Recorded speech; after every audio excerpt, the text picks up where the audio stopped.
Bonjour Alexandre, bonjour à tous. Provocation, accusation, les échanges musclés entre le président Emmanuel Macron et son homologue russe. Lors de sa conférence de presse hier soir à Bruxelles, le chef de l'État a qualifié Vladimir Poutine d'impérialiste révisionniste. À Bruxelles pour Europe 1, Arthur Delaborde.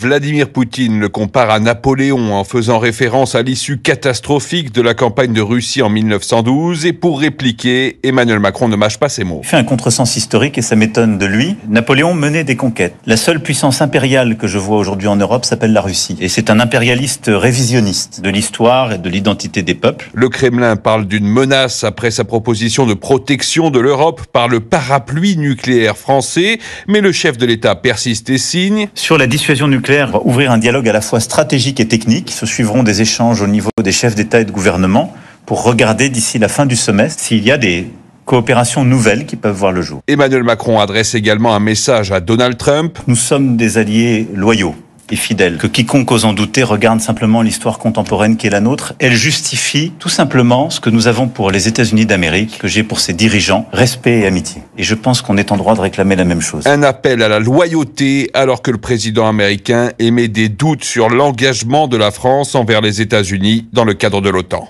Arthur Delaborde pour Europe 1. Hier soir, les dirigeants des 27 ont donc donné leur feu vert pour mobiliser 800 milliards d'euros pour la défense européenne.